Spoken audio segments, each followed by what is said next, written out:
If you can hear me, it'd be great if you could just comment and let me know that you can at least hear me, and then we can get going. Or I'll just go ahead and kind of start what we're talking about today. Of course, this is the Saturday Morning Mastermind. I'm Samantha Studebaker Carl, and Dan Sissick was just on here a moment ago, but hopefully he'll be able to get on. I guess he's having some computer difficulties, but we are talking about the book Atomic Habits, and we are on are we on chapter 17? I wasn't with us. I wasn't on the show last week, and I got to make sure we're on the right chapter here.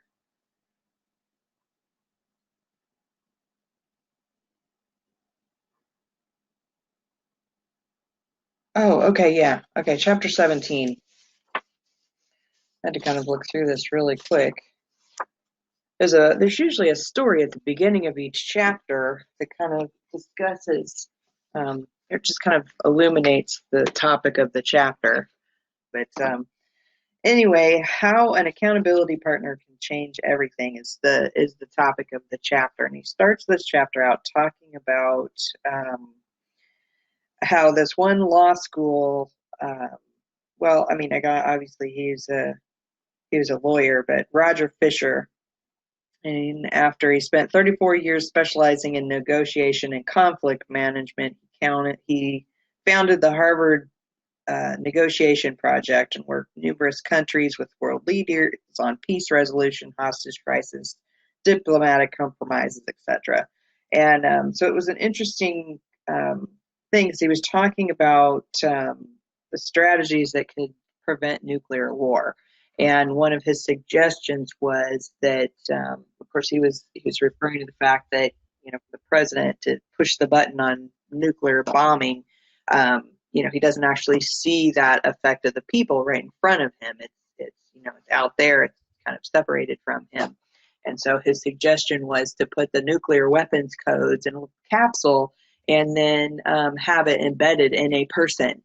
And so that the only way that he could actually push the button on nuclear war would be that if he had a knife and he cut open a person to kill them to get the nuclear codes so that he could bomb the rest of the world and kill millions of people.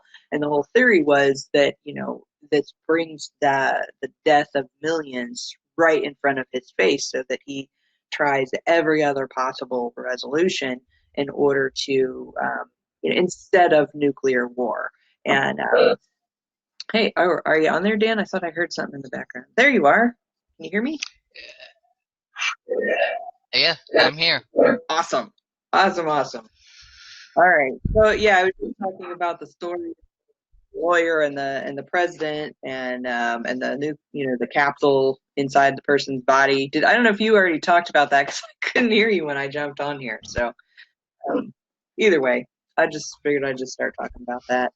And but anyway, I was just continuing on that whole thought, and of course the chapter he was talking about this and bringing home that immediate the immediate what is it the immediate consequence to an action. And of course, in that situation, the president would literally have to kill somebody himself in order to kill a bunch of people with nuclear weapons. And so he would be much less likely to want to do that because it brings that consequence right up in your face. And so he was talking about in this chapter, as far as habits are concerned, is that when you're trying to quit a habit that is unpleasant or is something that you don't want to do anymore, is to make an immediate consequence to it. As of course, in the previous chapters, he talked about how a lot of bad habits that we have, we don't really feel the bad consequences until later. And if we can make a consequence that is immediate right now, and that's going to happen if we do this bad habit, then it's going to be easier for us to say no to the habit. And then as far as the accountability partner, then he kind of talks further in here about kind of creating a contract with other people that are the initiators of the consequence, if you will. And so anyway, I thought that was just really interesting. He uses some striking stories sometimes. I'm like, that's interesting that he may have suggested that capsule inside of a person. uh, to presidents back at that point in time, and maybe that's what helped prevent nuclear war all this time is something they keep reminding. Maybe that's the thing they remind themselves about. I don't know, but anyway, are you good, Dan? Add some thoughts. I hope I'm good. It was just weird. My computer just like totally. I got a notice saying battery was low, and I'm like, but I'm plugged in. I'm plugged in. I'm not, you know. But I don't see my little status bar that tells me that it's charging or doing anything. So, and they just recently sent out a thing from Microsoft saying about Microsoft 10 and updating and stuff, and I'm updated to 10. So, I don't know if this has to do stuff with that or whatever, or, but I'm here, so um, I'm joining in. I just thought it was interesting in this chapter how he makes the focus of the title of the chapter, how an accountability partner can change everything. But to me, he didn't really cover that in real depth, except for that little blurb about the guy that was doing this and his wife and the trainer, and didn't really say a whole much about you know how they really can impact or how they can really help, besides a little bit about that you might want to look bad, you might think you'll look bad in front of you or you'll lose their trust or anything. But and I know from past things that we both have been involved in and things like that, they talk a lot about accountability partners and how that can help you stay on track, stay on course, how a lot of times we tend to slip into our old routines very easily because they're very easy and stuff. So having that accountability partner to turn to and say, you know, um, I'm slipping, and they can say, hey, well, are you following your guidelines, your stuff, and things like that. I think what made it so impressive on this was how he just detailed everything out and put out a cost and consequence to everything, and and stuff like that. I think that's part of the reason why he's succeeded, was he detailed it out so in detail. Most people don't do that. So I think that's where the accountability partner can come in and say, hey, remember you said you wanted to do this, or hey, you were talking about that goal or this goal or that goal. Because a lot of times we don't take the time to really draw it out like this, where he said quarter one, quarter two, quarter three, drawing out between the 4 quarters of the year. And that I had never thought of, really writing it that depth. And none of my mentors or accountability partners in the past have ever said, hey, really write this down or put it in, really look at what you're wanting to do. And I've never heard of putting a cost associated with it either. That's the other part, so that was just the thing out of it, because I think this was, to me, the fastest chapter out of all of them so far. I was like, I'm done, because I was reading it before I went to bed last night, and I expected it to be maybe a half hour at least. I think I wasn't even a half hour. I think it was maybe 15, 20 minutes, and I'm like, so it's almost like it was, to me, thought of and kind of thrown in there and kind of thrown in this particular order, just to put something there before you went on to that next point. That's just me personally. But did you get anything else out of this, or anything that you thought was worthwhile, or besides what we covered? Yeah, I mean, it's just it was a really short chapter, and like you said, I felt like the accountability partner title was a little bit thin for what this chapter covered, but I feel like maybe he should have talked about the habit contract instead of the accountability partner. Or, I don't know. I guess it really doesn't make a big difference. I think the main point, though, in here is just that creating that immediate consequence to a bad habit, when we know that most bad habits, we don't feel the consequence until a long time later.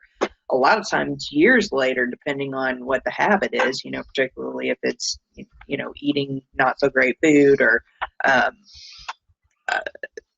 smoking or things like that, exercising, etc. Because those, or not saving money, those are like things you don't feel until later, way way later. And so I like the idea of that immediate consequence. And I guess that when he's talking about this habit contract, where he the one guy, he wanted to, let's see, what he wanted to get just back healthy, and he wanted to work out more and that kind of thing. And so he got with his wife as well as his personal trainer and wrote up this long contract, and the consequences if he didn't do these things. And for him, that probably worked out really well.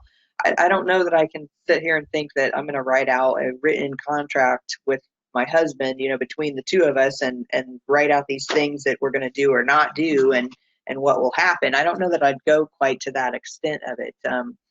But I can't remember if it was, did he address maybe this was the previous chapter where he probably, oh yeah, it was the previous chapter where he was talking about the habit tracker.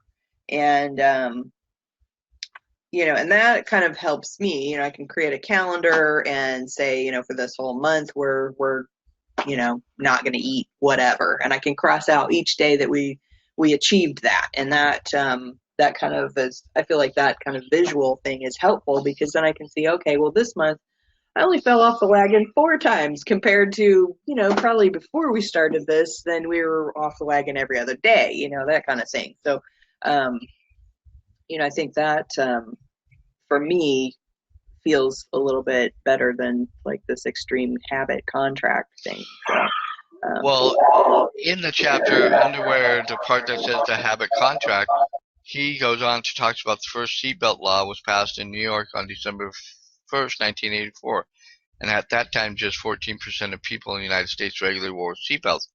And then he goes on to talk about how within 5 years and over time, and how, the habit contract, and he kind of goes more into this idea of the social and ways of how, laws and regulations are how, are kind of like a habit contract, how, because we all agree to live in according to these laws and regulations, that we vote for our elected officials to find the things that will help make our lives safer, better, more towards the utopia that we're all looking for. But I don't believe that will ever truly ever happen till, you know, this world passes on and, other things happen.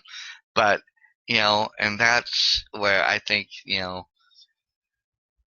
uh, the idea of, more of that, where that, so, habit contract in a way kind of takes it more, gets more played out, because at work you have social, you have all your guidelines of work that how and we've even gone as far as to can't be biased against this, that, the other thing, things like that at work, even though we're all within different realms, have different views, ideas, thoughts, biases, and things like that, and yet we're kind of have to at work kind of check them and put them to the side to follow these rules and this and that, and we all tend to do that to the best of our abilities and stuff. So I think that's kind of more how I kind of put it as, oh, okay, in this context, this is kind of a habit contract of I will abide by these habits to facilitate and be a functioning part of society. If you can understand what I'm getting out there, and so like I said, I've never gone to the extremes of, because I'm not married, or I don't have anybody that I can really, do that with. So it would have to be somebody I really trust and, you know, believe that they'll also have my best interest that I want, and really want to follow through on that, because they may have their own lives going on, and when I'm in the midst of like, oh well, I haven't, but they could be having their own meltdown too, that type of thing. Whereas I think a husband and wife team, you know, or two partners or whatever, can kind of manipulate that, because they've had to manipulate through life anyway, so they learn how to, and it might work better for them, I think, things like that. So That's just my thoughts and views on it. It's funny. I feel like in a lot of ways that we, as a couple, I think in some ways we are better in terms of when we want to do better, eat healthier or whatever, and then in other ways we are kind of like enabling each other to fall off the wagon at the same time. It's like, we're doing this 30-day no eat out challenge, right? And for the most part, we've been good with that. There's just been a couple little times here or there where, he'll stop at the gas station and grab some little thing to eat during work. And I'm like, okay, well, I'm writing it on the calendar because officially that's, eating out, but it's like not that big a deal. It was like a chicken nugget or whatever, you know. And then I had one morning where I was just really cranky and my coffee wasn't good and I was mad about my coffee and I was like, so I stopped at the gas station and got some coffee and got sucked into the donuts, so I had some donuts, and there's not really any major consequences other than just acknowledging, okay, this is something that we did. We have to write it on the calendar, But like yesterday, we had a business meeting, and so then we felt better after we'd had this business meeting. And then we were like, oh, we need to celebrate that we had, this good business meeting, And I'm thinking that, and I didn't say it to him, and he didn't say it to me, but at the end of the day, we were like, so without acknowledging the fact that we're still doing our challenge, we both were like, so where do you want to go to dinner tonight? Just so we both assumed that we were going to go out to eat, even though neither one of us said anything, neither one of us suggested it. We were just like, okay, so we're going here, right? Yep, okay, we're going. We just both automatically just broke our broke our new thing without even feeling bad about it. And we're both okay. We haven't even said anything about it. We probably will because we're having this conversation here online. But it's funny. I mean, when you're with somebody for so long, and you know how each other thinks, you know how it's like, what you can get away with and how to get away with stuff without getting in trouble for it, because you just are. It's just, I don't know.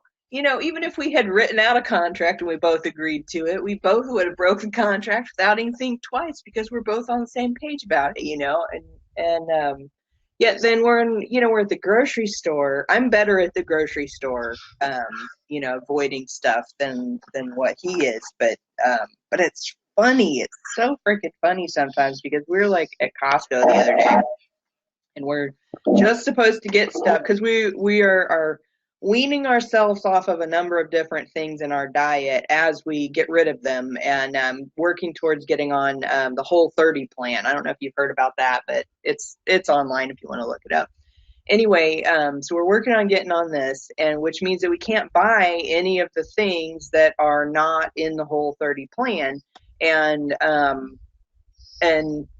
so the only things that we can eat that aren't on there are what we already have. So anyway, that's where we're at. We're at the store, and we're supposed to be buying all of the only things that are in the plan.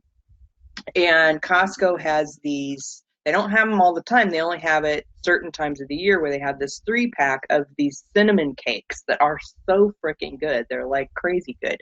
And I walked by and I saw them. They just started putting them back out again. I'm like, oh my God, the cinnamon cakes, And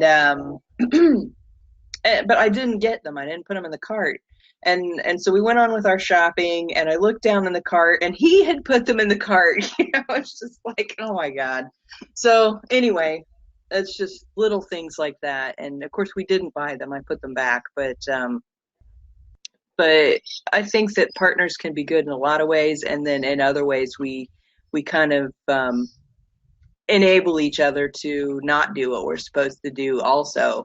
But I thought it was interesting that in this particular suggestion that he made in the book was that they had a personal trainer involved on this contract as well. And it was more of just habits that he was trying to change, and he was trying to he got the other 2 people on board with him.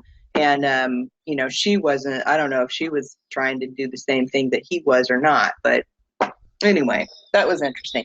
Another thing I thought was kind of funny, or not funny, But when he was talking about having immediate consequences to things, he had another suggestion about this person, Frank, who wanted to wake up earlier every morning. And so he had scheduled an automatic tweet from his Twitter account that would, if he didn't get up and stop that tweet, that it would automatically send out this tweet that says it's 6:10 and I'm not up because I'm lazy. Reply to this for $5 via PayPal. It's like, oh dang, that's a little bit extreme, but I could see how that would definitely get you up if you knew that if you didn't get up, that 5 people were going to get $5 via PayPal just by clicking on the link in your automatic tweet. You didn't turn that off, and so I'm like, I could see how that could work. If you really were really committed Mm-hmm. and you want to make sure you didn't do it. So I don't know. It kind of got me thinking a little bit. I was like, okay, well, what can I do? Or I don't know what specific things. My biggest thing right now is just to be staying consistent with my morning exercise, and so I've been trying to think of ideas of, okay, if I don't do it, what can be my consequence? It's going to motivate me to stay on track with that. I mean, mostly I am, but some mornings, like this morning, I got up and I just didn't do anything. I just got my coffee and got busy on my business stuff and didn't do it. And I'm not really feeling bad about it. I'm like, I'll do it tomorrow. So anyway, so Catherine was just messaging us. What did she put in there? She's in Oklahoma. Her mom had to have a stent placed in her heart, I guess. Oh, So, gotcha. and she totally forgot what day it was and stuff. I just told her, hey, it's fine. Your mom's more important. We love and miss you, and you Yeah. know, let her Yeah. go. I hope that all goes really well, Catherine. That's no fun. Have to deal with something like that. I hope your mom. We wish her the best in her surgery for that. Awesome. All right. Well, that's all I have on this chapter. I don't know about you. Same, yeah, Pretty same. short. Kind of that, like, what? Hey, this is it? That's all there is? I mean, most of the chapters have been quick reads and stuff, but he's Mm, packed a lot into them, and I've really, gotten a lot out of them. But this one, I felt kind of like he left me hanging. Kind of like, I was expecting a little bit more. So I hate to admit it, but sometimes, that's part of going through the books and going through them, and you know, and some mm. things because I've been raving up about this book all along, and and but got to this chapter, and it's like, okay, Yeah, it looks looks like we only have 3 chapters left, and that's pretty much it. So I guess we'll just meet up next week and go through the next chapter. Or I don't know, maybe if the chapter is short again or doesn't cover as much, maybe we just read 2 chapters and cover both of them and see where we're at. But, okay, all right. Well, thanks for jumping on here with me, Dan. And for those of you who are watching, comment below this video if you got any value out of it. And I guess I need to put a thing in the group about the next book so that we can start thinking about that soon. So, all right. Well, you've got the reins on the show today, Dan. So I'll let you finish us out. I'm hoping that because um